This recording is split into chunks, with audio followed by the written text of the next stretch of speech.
ఇద్దరు కపుల్స్ మధ్యలో ప్రైవసీ ఎంత అవసరమా, లేదా పిల్లలకి పేరెంట్స్కి మధ్య ప్రైవసీ ఎంత అవసరమా, చదువుకునే పిల్లలకి? సో ఈ ప్రైవసీ పాయింట్లో ఏం చెప్తారు మీరు? కపుల్స్ నమ్మకం, ప్రైవసీ. వెరీ నైస్ క్వశ్చన్ అండి. చాలా వ్యాలిడ్, చాలా వ్యాలిడ్ కాదు, needed Yes, question. sir. Needed is the better word, valid కాకుండా. సో ఎక్స్పెషల్లీ భార్యాభర్తల మధ్య ఒకటి ఆలోచించండి, వాళ్ళని లైఫ్ పార్ట్నర్ అంటామండి. ఇంగ్లీష్లో మనం వాడే పదం ఏంటంటే నా జీవిత భాగస్వామి. Correct. అంటే అర్థం ఏంటి, నా హైలో అయినా లోలో అయినా సరే నేను డిపెండ్ అయ్యే ఒక వ్యక్తి.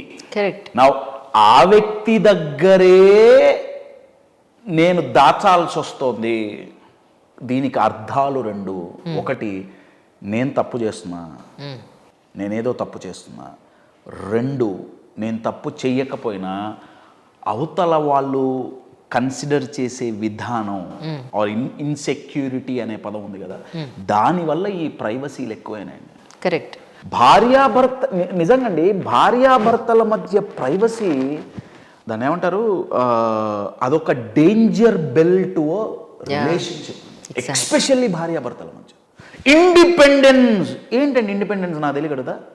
నేను ఎవ్వరి మీద ఆధారపడను. నువ్వు నించోటానికి భూమి మీద ఆధారపడ్డావు, నువ్వు ఇండిపెండెంట్ ఎట్లా అవుతావు? కరెక్ట్. రిలేషన్షిప్స్ బ్రేక్ అవ్వటానికి ఈ రోజుల్లో కారణం ఏంటంటే ఇండిపెండెన్స్ని రాంగ్గా ప్రమోట్ చేశారు. ప్రమోట్ చేయాల్సింది ఇండిపెండెన్స్ కాదండి, ఇంటర్ డిపెండెన్స్. కశ్యప్ అది రావటానికి కారణం ఏంటంటే ఒకప్పుడు ఒక సైడే టూ మచ్ డామినేషన్ ఉండేదండి. అది మేలా ఫీమేలా పక్కన పెడితే there was too much of domination from one side. ప్రతిదానికి రిస్ట్రిక్షన్స్, ప్రతిదానికి అడిగి చెయ్యటం. దానివల్ల ఏమవుతుందంటే అవతల వాళ్ళు ఓపెన్ అప్ అవ్వాలనుకోరు. Exactly. To answer your question in one straight line, privacy between couple, especially all these mobile things, that's very toxic అండి. ట్రూ. నా భార్యని నేను నమ్మలేకపోతే, నేను అందుకే చెప్తున్నా, రెండు వైపుల నుంచి చెప్తున్నా, తప్పు చేయనంత కాలం trust is the ultimate freedom in relationship అండి. Exactly sir. Trust ultimate freedom అండి. అది ఇంటర్ డిపెండెన్సీ ద్వారానే వస్తుంది, ఇండిపెండెన్స్ ద్వారా రాదు. Excellent word sir. ఇది హైలీ ఇంపాసిబుల్ అండి. ఇప్పుడు 10th ఇంటర్మీడియట్ చదివే పిల్లలకి నా ఫోన్ ముట్టుకోవద్దు, దట్స్ మై ప్రైవసీ, నా కబోర్డ్ నువ్వు ఓపెన్ చేయదు వితౌట్ మై పర్మిషన్ అని ఇంట్లో పిల్లలు అంటూ ఉంటే దాన్ని ఎలా తీసుకోవాలి పేరెంట్స్? పెద్దవాళ్ళకని ఎలా తీసుకోవాలి? Is it right attitude? What you say? Definitely not అండి. ఇది ఎక్కడి నుంచి వస్తుంది, ఇది ఎక్కడి నుంచి వస్తుంది? Please understand. మీరు ఒక క్లే తీసుకొచ్చి ఇక్కడ పడేశారనుకోండి, ఒక మట్టి ముద్దని, బంక మట్టి ముద్దని ఇక్కడ పడేస్తే ఈ చుట్టుపక్కల ఉన్నవి దానికి అంటుకుంటే కానీ అక్కడ ఉన్నది అంటుకోదుగా. ఎగ్జాక్ట్లీ. నా పిల్లలు ఈ స్టేట్మెంట్స్ యూజ్ చేస్తున్నారు, అవి ఎక్కడి నుంచి వచ్చినాయి? నా దగ్గర నుంచే వచ్చినాయి. Right. Again I'm going back to black and white thinking అండి. Too much extreme freedom. You're getting it. ఎవరన్నారో నాకు గుర్తులేదు కానీ చాలా మంచి లైన్ అండి. Freedom without responsibility. రెస్పాన్సిబిలిటీ లేకుండా ఫ్రీడమ్ ఏమిటి? రెస్పాన్సిబిలిటీతో ఫ్రీడమ్ బాగుంటుంది కానీ. అదే నేను అంటున్నానండి, freedom without responsibility is the danger. I got it now. మీరు కంప్లీట్ చేయకుండా మధ్యలోనే వచ్చేసాను. వన్ పీస్ లో ఇంటికి వెళ్ళాలనుకుంటున్నా నేను. Exactly. I got it now. Freedom without responsibility ఇవ్వమని చెప్పాలి. రైట్. సో ఇది ఎందుకు అయిందంటే అండి, నాకేం లేవు, నా పిల్లలకి అన్ని ఇచ్చేయాలి, ఇది ఒక ప్యాటర్న్. లేదా నేను సఫర్ అయ్యా, నా పిల్లగాడు సఫర్ అవ్వకూడదు, ఒక ప్యాటర్న్ అయితే. ఇంకొకటి, నేను సఫర్ అయ్యి చాలా నేర్చుకున్నా, సో నువ్వు కూడా సఫర్. రెండు ఎక్స్ట్రీమ్స్ అండి, బ్యాలెన్స్ లేదండి, బాధ అది. రైట్. మీరు కూర వండేటప్పుడు ఓన్లీ ఉప్పేస్తారండి, ఓన్లీ కారం వేస్తారా? ఉండదుగా. సమపాళ్లలో బ్యాలెన్స్ అండి. The balance of life depends upon how we balance our emotions in every situation. ఆ బ్యాలెన్స్ అనేది మీరు ఎక్కడ చూసుకున్నా నేచర్లో చూడండి, ఎంత పెద్ద ట్రీ ఉంటే లోపలికి అంత లోతుగా రూట్స్ ఉంటాయి. ఏమండి, అశోక చెట్టు లాంటివి స్ట్రైట్గా ట్రీ ఉంటే రూట్స్ కూడా స్ట్రైట్గా పోతాయండి. ఆ స్ప్రెడ్ ట్రీ, బాగా స్ప్రెడ్ అయ్యే ట్రీ ఉంది, రూట్స్ కూడా స్ప్రెడ్ అవుతాయండి. Correct. Balance. Higher the mountain deeper the valley. ఇంగ్లీష్లో మౌంటైన్ ఎంత ఎత్తైతే ఉంటుందో దాని కింద లోయ కూడా అంతే ఉంటుంది, బ్యాలెన్స్ చేయటానికి. బట్ ఇక్కడ ఏమైపోతుందంటే కాదు, ఓన్లీ ఇదే అయితే ఈ ఎక్స్ట్రీమ్, లేదంటే ఈ ఎక్స్ట్రీమ్. అతివృష్టి అనావృష్టి.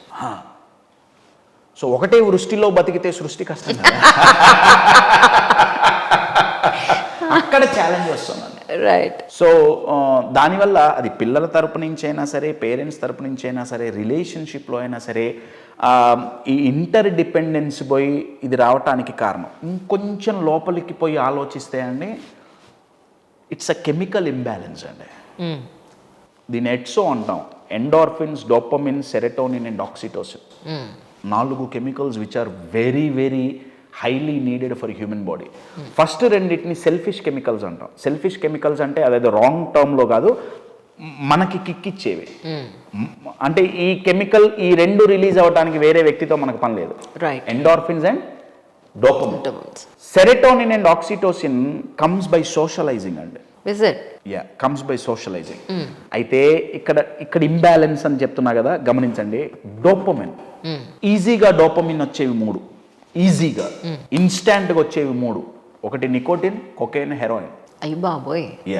Nicotine, cocaine, heroine. నేను అమ్మట్లేదండి, తీసుకోమని కూడా చెప్పట్లేదు. దాని తర్వాత ఆల్కహాల్ కూడా వస్తుందేమో. Definitely nicotine, cocaine, heroine, alcohol definitely. అయితే డోపమిన్ ఎప్పుడు రిలీజ్ అవుతుంది? When you do something exciting. When you do something exciting. నా వర్క్ నాకు ఎక్సైటింగ్ అయితే డోపమిన్ రిలీజ్ ఉందా లేదా? When I love what I do, dopamine release ఉందా లేదా? It has to be in a positive way. అయితే challenge ఏంటంటే ఈ 4గిట్లో డోపమిన్ ఈజ్ హైలీ ఎడిక్టివ్ అండి. అయితే అంటే నేను ఇవాళ చాలా ఎక్సైటింగ్ పని చేశా, అది నా వర్కే అనుకుందాం. నేను అది చేయటం వల్ల నాకు డోపమిన్ వచ్చింది, ఐ ఫీల్ గుడ్. ఏమండి, నా ఆ పని ఇంకా ఎక్కువ ఎందుకు? ఇది ఎడిక్టివ్ కెమికల్. డోపమిన్ అనేది గుడ్ కెమికల్ బట్ ఎడిక్టివ్. నేను ఇంకా ఎక్కువ చేస్తున్నా, ఇంకా ఎక్కువ చేస్తున్నా, ఇంకా ఎక్కువ చేస్తున్నా, ఇంకా ఎక్కువ చేస్తున్నా, ఇంకా ఎక్కువ చేస్తున్నా. Workaholic. What nonsense is workaholic? ఇది బ్యాలెన్స్ అవ్వాలంటే ఏం కావాలి? సెరటోనిన్, ఆక్సిటోసిన్ ఉండాలి. ఇది సోషలైజింగ్ కెమికల్ అండి. ఓకే. నా ఎందుకు ఇండిపెండెన్స్ కోరుకుంటున్నారు? బికాజ్ మనం పెరిగిన విధానం కావచ్చు, ఏదైనా కావచ్చు, right from the childhood dopamine అవ్వాల్సినంత రిలీజ్ అవ్వాల. నా 15 ఏళ్ళు నేను డోపమిన్ కి క్రేవింగ్ లో ఉన్నట్టుండి నాకు డోపమిన్ వస్తుంది. కొకైన్, హెరోయిన్ వల్ల కాదు, అచీవ్ చేయటం వల్ల, సాధించటం వల్ల, పని చేయటం వల్ల.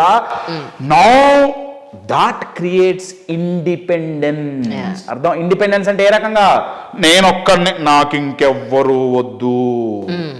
కానీ ఈ 4గిటిని బ్యాలెన్స్గా చేసుకుంటూ జీవితం ఉంటే అప్పుడు నలుగురితో కలవటానికి ఇబ్బంది ఉండదు.